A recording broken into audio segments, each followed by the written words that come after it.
Eu te saúdo com a paz do Senhor. Esta é a lição número 5 da classe de jovens. Davi, provado pelo ciúme. Para esta aula, os louvores sugeridos: 4, 61 e 212. Quem é que nunca teve um ataque de ciúme, né? E o que é ciúme, né? Ciúme é algo que pode ser dividido em algumas partes. Por exemplo, o ciúme ele arde, ele tem um ardor. Ele provoca inveja. Ele também é um cuidado e também é um zelo. Então tudo depende da dosagem. Na aula de hoje nós veremos o que o ciúme pode provocar e as consequências disso.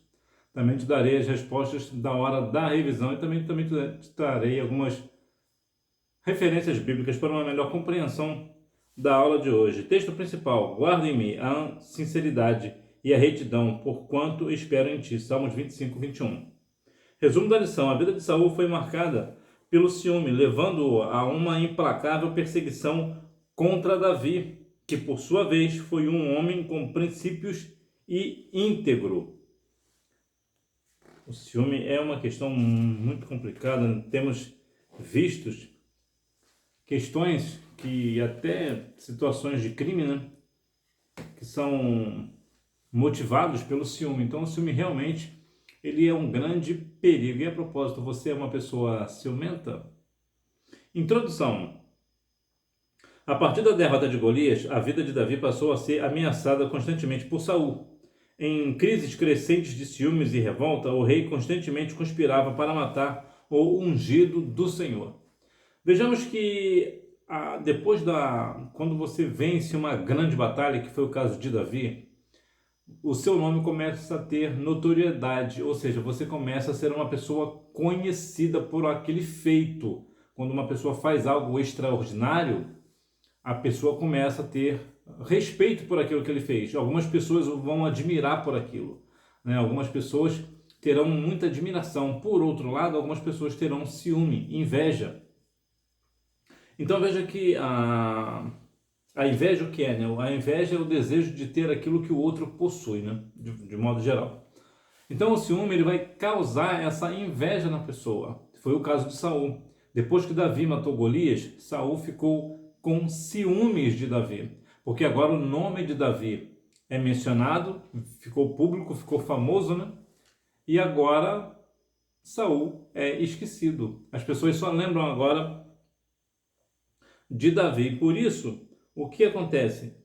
Saul começou a perseguir a Davi para matar o ungido do Senhor. E aqui cabe uma questão interessante para nós sabermos. Muitas vezes as pessoas tomam, principalmente pastores, né, tomam esse versículo em parte para dizer que ninguém pode tocar no pastor. Isso não é verdade. Quando a Bíblia menciona que não toqueis no ungido do Senhor, significa dizer que, nesse caso de Saul, não pode matar Davi. Não pode matar, tirar a vida. A Bíblia é clara nesse sentido. Até porque, se nós observarmos, Davi não era pastor. Davi, ele era um homem, segundo o coração de Deus, é verdade, ele ia ser como rei de Israel, ainda que ele fosse pastor de ovelhas, mas aqui no sentido eclesiástico, ele não era pastor, ele era rei. Então, quando algum líder fala para você, né, principalmente o pastor, fala que não, eu sou intocável, ninguém pode me tocar porque eu sou ungido do Senhor, eu sou o pastor. Bom, primeiro que todos nós somos ungidos do Senhor, como nos diz a Bíblia no livro de 2 Pedro, capítulo 2, versículo 9. Vós sois a geração santa, o povo adquirido. Então, todos nós somos escolhidos do Senhor, somos ungidos de Deus. Então, muitas vezes as pessoas pegam esse texto fora do contexto para trazer a ideia de que, olha, o pastor é acima de qualquer suspeita, mas isso não é verdade. Tanto não é verdade que vira e mexe um pastor é preso pela polícia por ter feito algo. A igreja não toma partido desse negócio. A igreja muitas vezes nem sequer disciplina o pastor. Mas quando a polícia chega, quem é que vai falar para o policial, ó, não pode prender nele não pode tocar nele não, porque ele é ungido do Senhor. Então não tem esse negócio. Então é importante deixar isso claro, que quando a Bíblia menciona não toqueis no ungido do Senhor, está dizendo para não matar. A gente não pode matar um ungido. Isso sim, nós na verdade não devemos matar ninguém. E isso que é a grande confusão que as pessoas fazem, né? Mas os pastores usam isso de forma maldosa e eles sabem que eles estão fazendo errado. O ciúme de Saul, um rei ciumento. Como é triste quando um líder como Saul é tomado por ciúmes e inveja de seus liderados. Todas as suas percepções serão turvadas pela amargura e o medo de ser ofuscado. Líderes, pastores que têm medo dos seus liderados. Por quê? Porque os liderados, muitas vezes, o que eles fazem? Eles fazem um trabalho tão espetacular, tão extraordinário na presença do Senhor, que acaba tendo mais notoriedade, são mais famosos do que o pastor. Vamos trazer aqui para nós. E isso é triste quando um líder como Saul é tomado por esse ciúme e inveja e quer perseguir aquele cristão, aquela pessoa cristã, porque está tendo mais ênfase, né? Está tendo mais fama do que o pastor. Isso é triste, porque na bem da verdade, quando nós observarmos, se um líder tem na sua tropa, né? Nas suas ovelhas, uma pessoa que se destaca mais do que ele, louvado seja o nome do Senhor, ele deveria ficar alegre, porque alguém entendeu a mensagem, alguém conseguiu captar essa mensagem no sentido geral, de que ele agora pode dizer, olha, agora eu tenho uma pessoa que se eu morrer hoje pode ocupar o meu lugar. Se eu partir para a eternidade, se acontecer alguma coisa, agora eu fico seguro, porque agora eu tenho uma pessoa que pode ficar no meu lugar. Mas não, o líder fica com ciúme. Isso não é de Deus, isso não vem da parte do Senhor. Não esse ciúme. A Bíblia diz lá em Tiago capítulo 4, versículo 5, que o Espírito do Senhor tem ciúme de nós. Aí entra aqui na questão do zelo, do cuidado. O Senhor, ele tem ciúme de nós, ele tem cuidado de nós, ele tem um zelo por nós. É diferente do ciúme que o homem sente por uma mulher ou que uma mulher sente por um homem, é diferente. Então veja nessa questão de Saul, Saul tinha inveja, né? O ciúme provocava a inveja de Saul, só a misericórdia. Prossigo para o alvo. O ciúme pode ser superado mediante o direcionamento divino em nossas vidas. No entanto, devemos buscar em Deus sempre uma postura baseada no amor e no desejo que o nosso próximo seja abençoado. Por que eu vou querer que meu próximo seja amaldiçoado? De maneira nenhuma, eu quero que ele seja abençoado, mais abençoado do que eu, se for o caso, melhor ainda. Porque sejamos razoáveis. Digamos que você tem um amigo, ou um vizinho, e ele agora tem um carro melhor do que o seu. Olha que bênção. Agora, se você precisar de um carro, você pode pedir ao vizinho, que o vizinho agora tem um carro melhor do que o seu. Olha que bênção. Por que isso é ruim? Nós, que somos da fé, nós precisamos compreender que quando alguém cresce, um nosso vizinho, nosso amigo, ainda que ele não empreste o carro, ainda que ele faça isso ou aquilo, é uma bênção. Porque agora a família dele tem um carro melhor, pode se locomover melhor. Se precisar de um carro de urgência, eles agora com um carro melhor pode agir de uma forma mais rápida, mais eficaz e salvar vidas.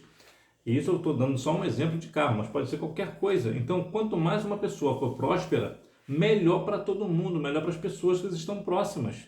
É muito melhor. Porque imagina que na sua cidade seja uma cidade pequena. E de repente uma grande multinacional se instala no lugar. Uma multinacional é uma empresa que tem milhões na conta. Então o que ela faz? Ela se instala ali.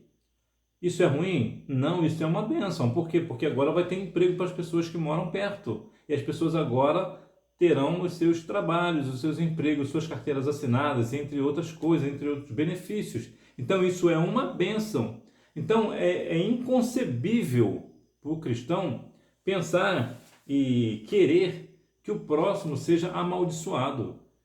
Isso não é de Deus. Nós precisamos orar para que o nosso próximo seja abençoado, até mais abençoado do que nós. Até porque nós vemos que foi para isso que nós fomos chamados. E de mais a mais, nosso lugar não é aqui na terra, nós estamos aqui de passagem. Então nós não devemos ajuntar tesouros aqui. É claro que se puder ter um tesouro, melhor. Mas o que eu quero dizer, ajuntar tesouro, não é ter o nosso coração voltado no tesouro da terra. O nosso tesouro é o céu. Então, quando uma pessoa é abençoada, eu sou abençoado também. Quando uma pessoa da igreja recebe uma quantia muito alta em dinheiro, glória a Deus. Se ele é abençoado, certamente ele abençoará alguém, talvez a igreja inteira. Então, Isso é uma bênção. Então, é assim que nós devemos agir. Um homem com princípios, Saul, o escolhido de Deus. Muitos equivocadamente acreditam que Saul não foi escolhido por Deus e nem buscava obedecer ao Senhor. A verdade é bem diferente. O texto sagrado nos informa que Saul foi escolhido por Deus, ungido por Samuel e foi cheio do Espírito de Deus, chegando a profetizar. Agora vejamos bem, existe o chamado e o escolhido. E é mais importante ser escolhido do que chamado, né? Porque muitos serão chamados e poucos escolhidos. No entanto, também não adianta ser uma pessoa escolhida, como foi o caso de Saul, mas viver na desobediência. Olha o fim de Saul. Perdeu a salvação. Por quê? Porque agiu em desobediência ao Senhor. Foi escolhido por Deus, como a Bíblia nos mostra aqui, foi ungido por Samuel e cheio do Espírito de Deus a ponto de profetizar. Olha que dinâmica, olha que coisa importante, um grande tripé aqui, né? Escolhido por Deus, ungido por Samuel e cheio do Espírito de Deus. Mas falhou e perdeu a sua salvação. Foi para a perdição eterna. Então veja que quando a pessoa é escolhida de Deus, ainda assim pode perder a sua salvação. Então nós devemos ficar muito atentos, ser muito obedientes ao Senhor para que nós não venhamos perder a nossa salvação. Nós sabemos que a nossa salvação está no Senhor, é o Senhor que nos leva à salvação e por isso nós devemos glorificá-lo, exaltá-lo e ser obediente a Ele. Um reinado de grandes feitos. Saul foi conduzido por Deus e nos primeiros anos de seu reinado foi responsável por trazer muitas vitórias para Israel. Então veja que aqui já tem uma grande diferença, né? Ele foi um homem que teve o quê? Muitas vitórias, trouxe muitas vitórias para o povo de Israel. E um forte combate à idolatria e à feitiçaria. Agora olha que contraditório. Saul combateu a idolatria e a feitiçaria. E justamente nesse negócio que ele se desviou do caminho.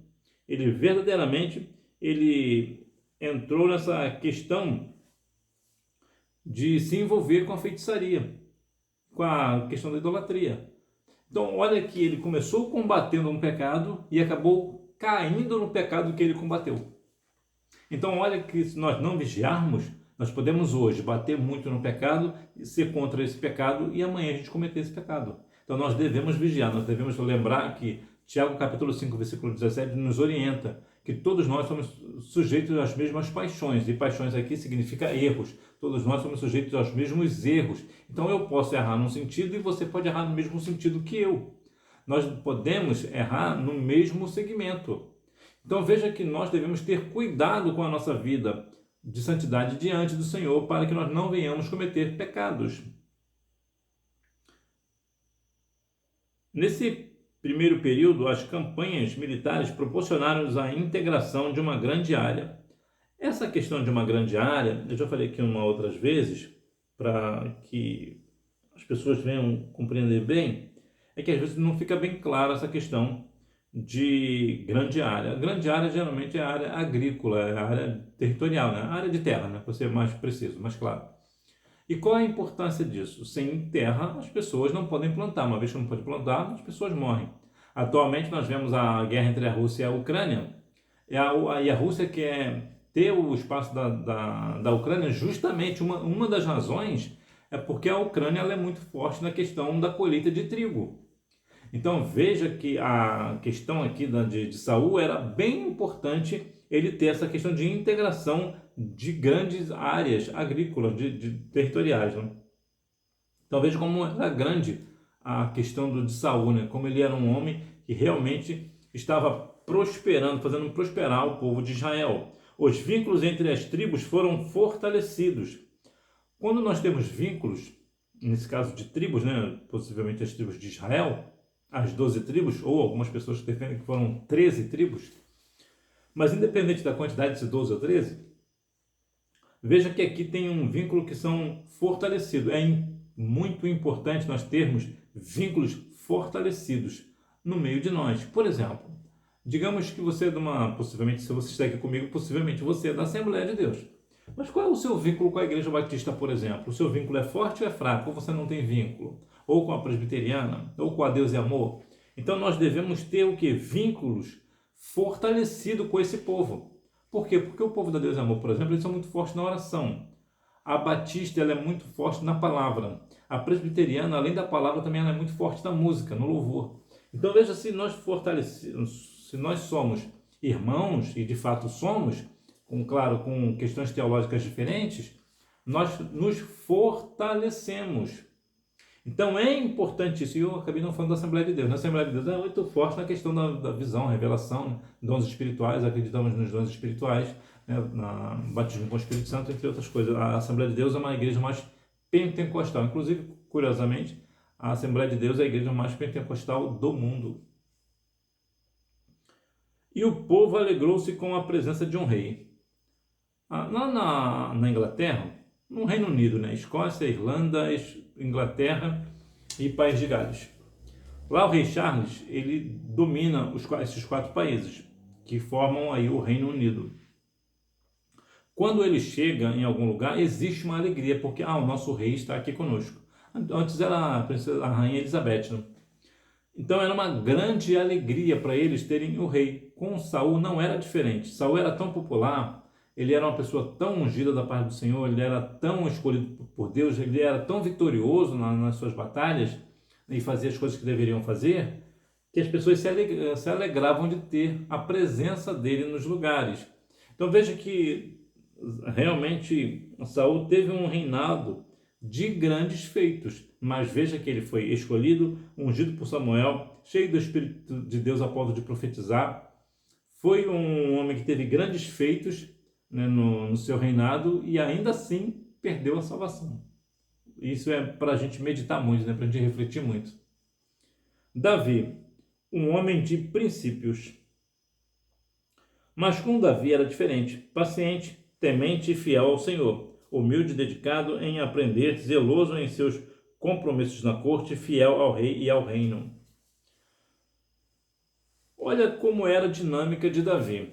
Davi era paciente, e cá para nós, ser paciente é algo bem difícil, né?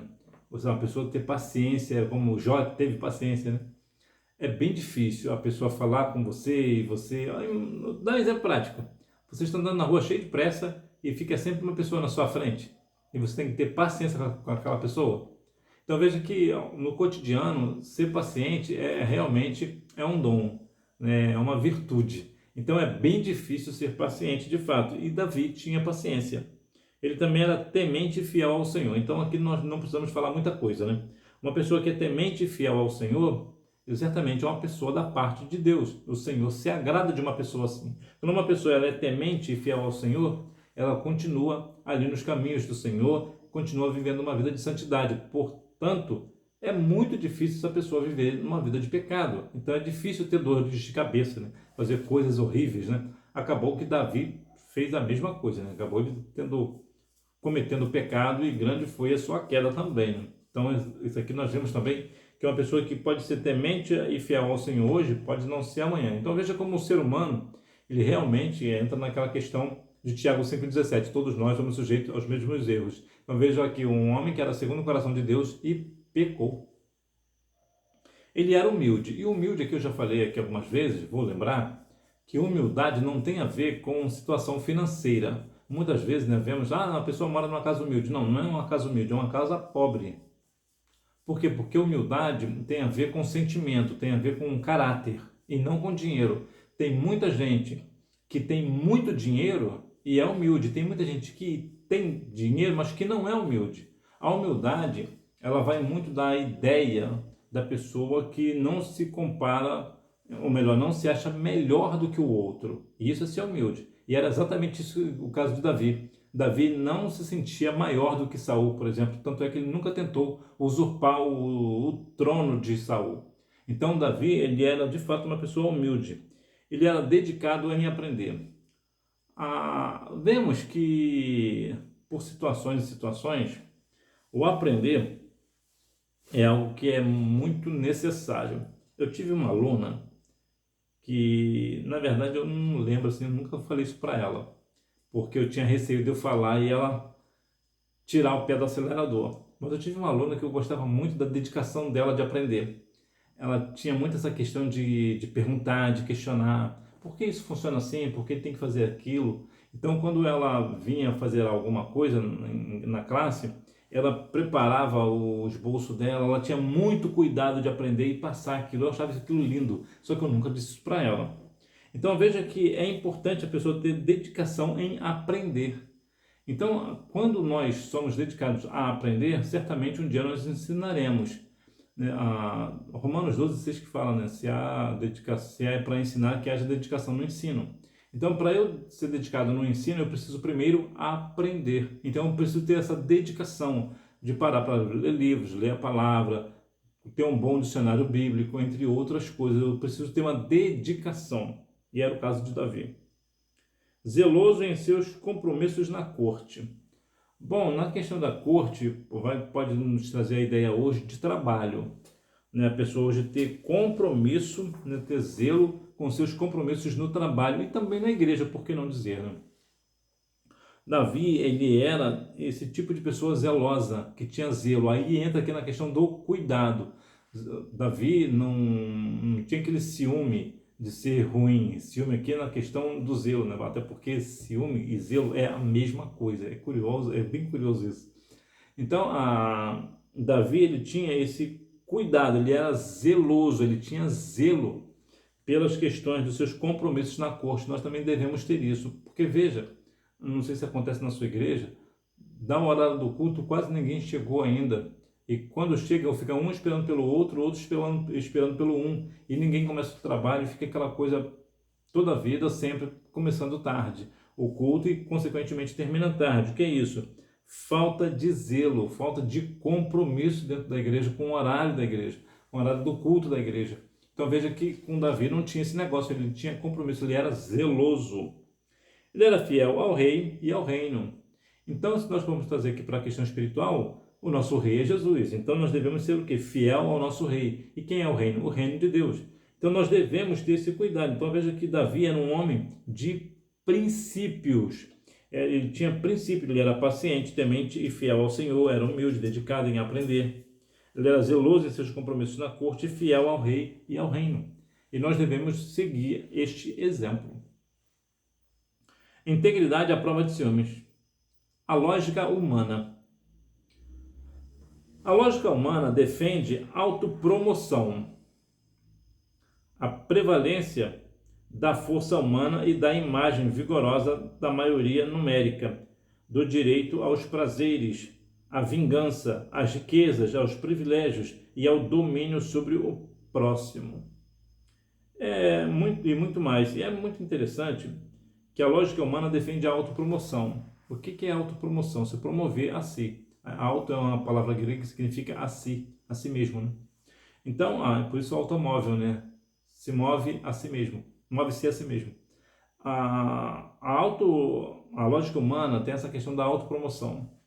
A pessoa se promove, a pessoa quer o seu lugar de destaque no outdoor, por exemplo, ou nos panfletos, ou nisso ou naquilo, ou demonstra que é uma estátua, né, num determinado lugar. Isso é o que? Autopromoção. E isso é triste. Inclusive acontece aqui no Brasil, né?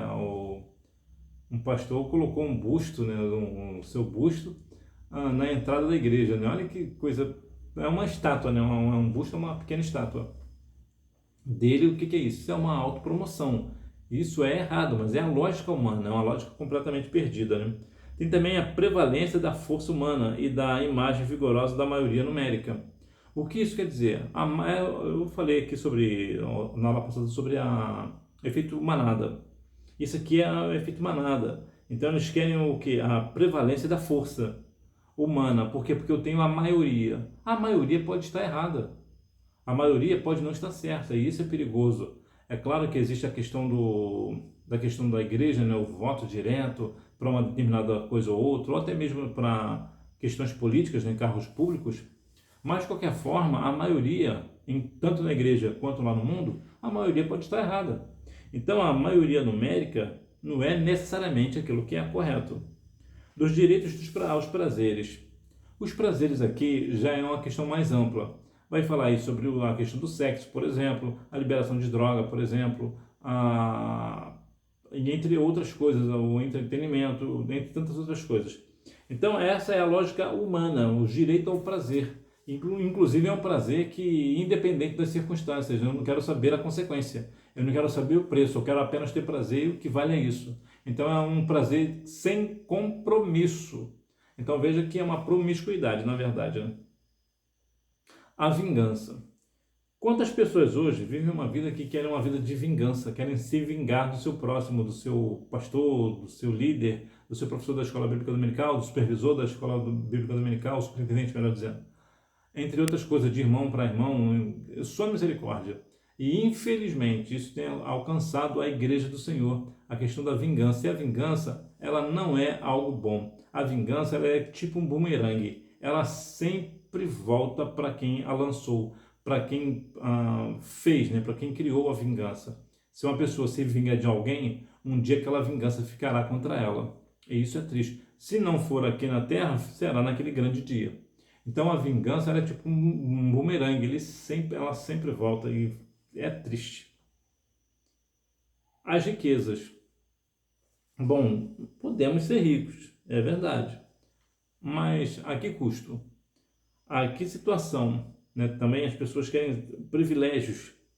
Né? A riqueza, ela, claro, vai trazer algum privilégio, dependendo das circunstâncias e tal. Mas a riqueza, quer ser rico de quê? Quer ser rico só de dinheiro? Mas e da graça do Senhor? Você não quer? Então nós devemos, claro, se puder os dois, melhor, né? Mas entre um e o outro, vamos sempre escolher sermos ricos na presença do Senhor. Os privilégios, né? Quem não quer ser privilegiado, né? Não quer ter um lugar de prestígio, né? De destaque, né? Que vai na questão da autopromoção, né? As pessoas procuram por isso. E também domínio sobre o próximo. Esse domínio sobre o próximo, isso vai dar muita ideia do político, né? O político, ele tem um domínio muito forte sobre a sociedade, principalmente o presidente da República, que é o maior cargo público do país. Então, pode não parecer, mas o político, na verdade, ele está dominando o próximo. Ele domina a massa, né? O governador domina todo um estado, o prefeito toda uma cidade, o presidente da República todo o país. Então, dependendo da pessoa que está no poder, esse domínio ao próximo pode ser muito danoso, pode ser muito perigoso. Então nós devemos ter muito cuidado com essa lógica humana. Para quê? Para nós não fazermos igual a essas pessoas. Nós somos pessoas diferentes, nós não vamos pela lógica humana. O homem dirigido por Deus. Quando estamos sob a direção divina, escolhemos a sobriedade, a mansidão, a confiança no Senhor, a consolação, a satisfação em Deus, o amor e a intercessão. Por exemplo, aqui algumas questões. Sobriedade. Sobriedade é a questão de ser sóbrio. Por exemplo, se uma pessoa bebeu muita bebida alcoólica, ela está bêbada. Mas se ela não bebe, ela é uma pessoa sóbria. Ela tem raciocínio. Ela está em seu perfeito estado. Sobriedade também dá ideia daquela pessoa calma, tranquila. Ela tem um raciocínio, ela sabe exatamente o que fazer. Então isso é o que? É uma pessoa sóbria, ela tem equilíbrio, ela não vai cair, porque ela não está bêbada, ela está sóbria. Porque o bêbado, por exemplo, se você encostar nele, ele cai sozinho. Por quê? Porque ele está bêbado, mas a pessoa sóbria, ela não cai, porque ela tem equilíbrio, ela tem força. A mansidão já é uma questão um pouco mais questionável. Nós não devemos ser mansos 24 horas por dia, há momentos que nós devemos ser enérgicos. Pedro, por exemplo, o apóstolo Pedro, de vez em quando ele era enérgico, contudo que às vezes ele fazia coisas, tomava uma atitude enérgica, mas não era o momento, como foi o caso quando ele cortou a orelha do soldado, né? Ele foi enérgico, não devia. Então a mansidão, ela é relativa nesse sentido, porque há momentos que, na maioria das vezes, que você vai ter que ser manso, mas haverá momentos que você precisará tomar uma atitude enérgica. Você precisa tomar uma atitude séria. Então, a mansidão aqui é uma questão mais cautelosa. Por exemplo, se uma pessoa te ofende, você vai ficar manso?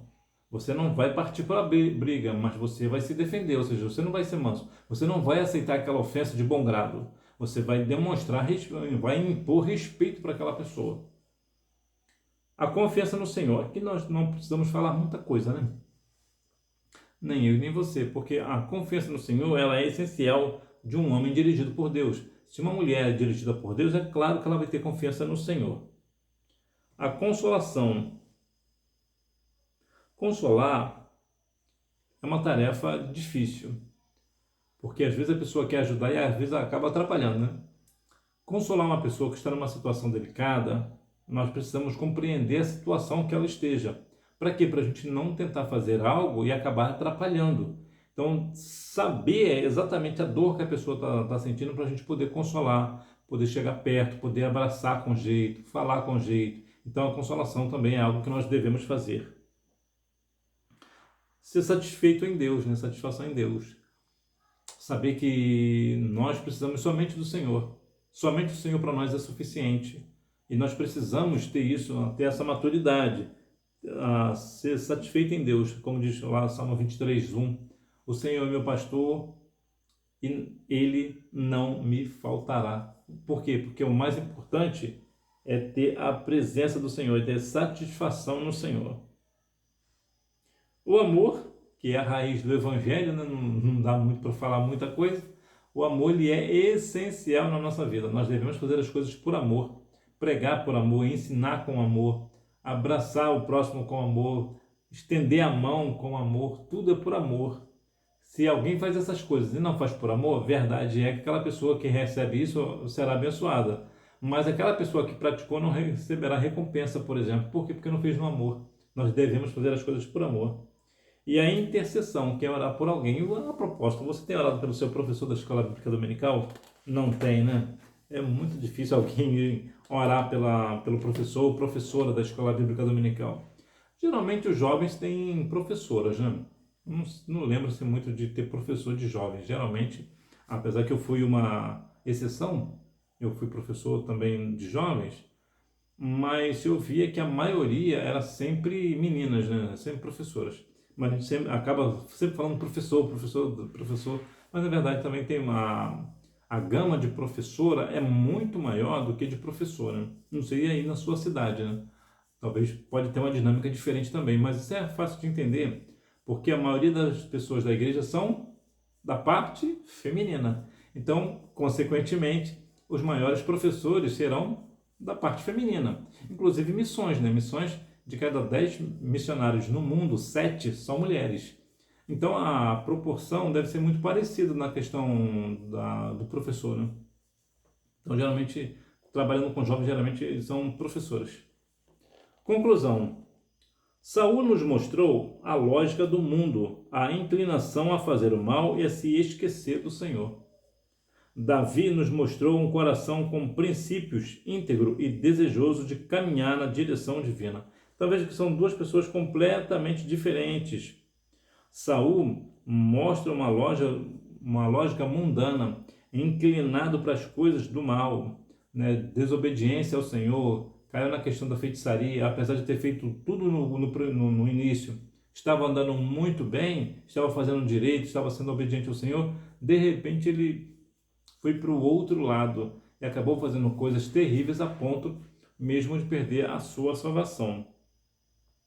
E Davi nos mostra um coração com princípios e integridade, uma pessoa que tinha desejo de caminhar na presença do Senhor. E é isso que nós temos que ter, desejo de continuar na presença santa do Senhor.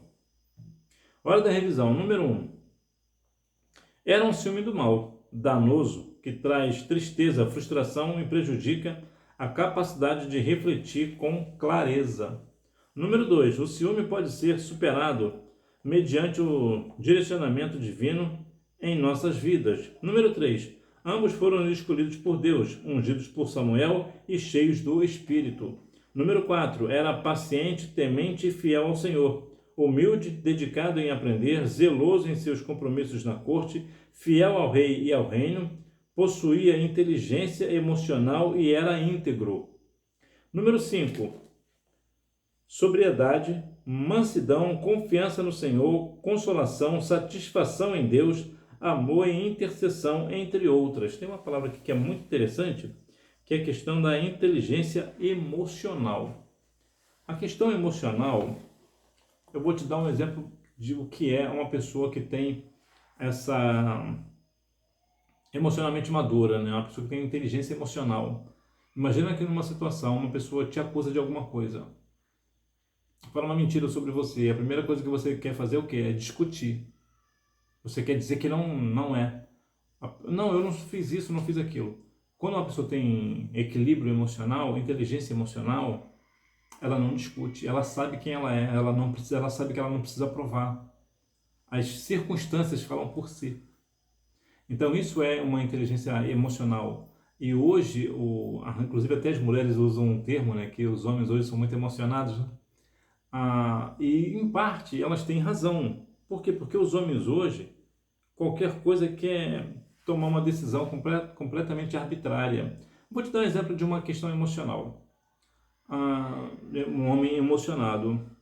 Imagina que você vai se encontrar com uma pessoa, com uma jovem. Você está pensando em namorar com ela, por exemplo. Então você, no primeiro encontro, o que você faz?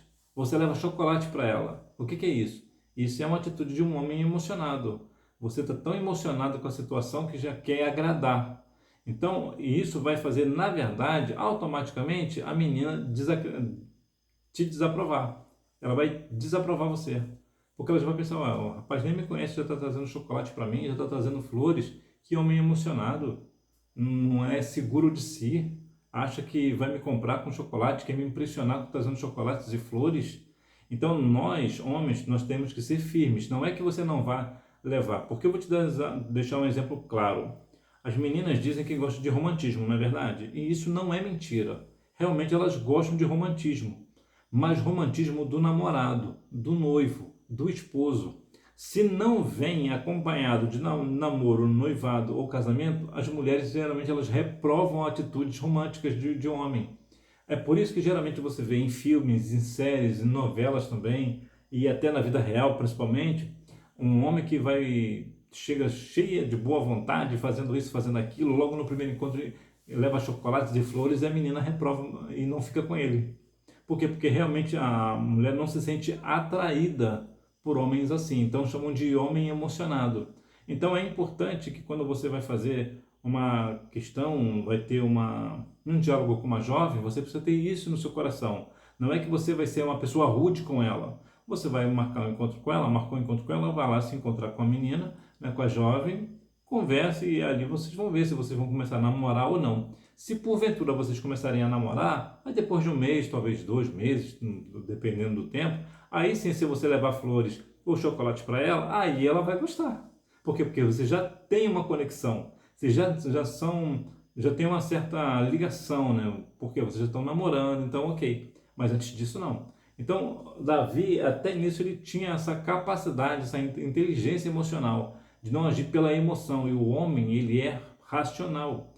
Então, quando um homem vai para um primeiro encontro com chocolates e flores, ele não está agindo de uma forma racional. Ele está agindo de uma forma emocional, igual uma menina. Uma menina que agiria assim, se fosse o caso. Então, o que você deve fazer com essa menina é o quê? É ser gentil com ela. Por exemplo, se você vai para algum lugar num carro, por exemplo, né? Não, claro, vocês dois sozinhos, não, né? Claro que não. Mas, por exemplo, se vocês vão se deslocar, talvez com o pai dela, por exemplo, então você abre a porta do carro para ela. Isso é gentileza. Aí sim, isso vai trazer para ela uma segurança. Olha, a gente não está namorando, mas ele é um cavalheiro. Isso sim, porque é uma gentileza, é uma questão de educação, é uma questão de até cortejo que fala, né? Então isso sim, agora leva flores, isso, aquilo, presente logo no primeiro encontro, aí não, você nem conhece a pessoa, aí não. Semana eu tive conversando com uma jovem e ela falou que queria muito um presente e tal, e a gente conversando e tal, e eu de repente eu comentei com ela, qual é o dia do aniversário, qual é o seu aniversário? Ela foi respondeu o aniversário dela, aí a outra pessoa que estava vendo falou assim, olha, vai ganhar presente. Eu pensei, não, só perguntei o aniversário. Aí olha o meu pensamento, eu não sou emocionado. Eu não vou comprar um presente para uma pessoa que eu mal conheço. É uma pessoa boa, uma pessoa legal, que está me ajudando muito no tratamento que eu estou fazendo, mas é só isso. Ela faz o profissional dela. Não foi só uma pergunta, eu só quis saber. Apenas isso. Então ela já pensou que eu ia dar um presente para ela. Não, eu não vou dar um presente para ela. Não mais um presente caro que ela queria, de maneira nenhuma, mas porque eu não sou emocionado. Porque então, não, você que tem essas questões na sua vida, é bom também você ter sempre esse cuidado. Não haja pela emoção, principalmente você que é homem, não haja pela emoção. Você é homem, você vai pelo modo racional. Você tem que raciocinar se aquilo realmente é viável. Essa é uma grande diferença entre homem e mulher. A mulher age pelo emocional, nós agimos pelo racional. Então é isso que nós devemos ser. Então que Deus em Cristo continue abençoando a sua vida e você me vê na próxima aula, se Deus quiser. Tchau!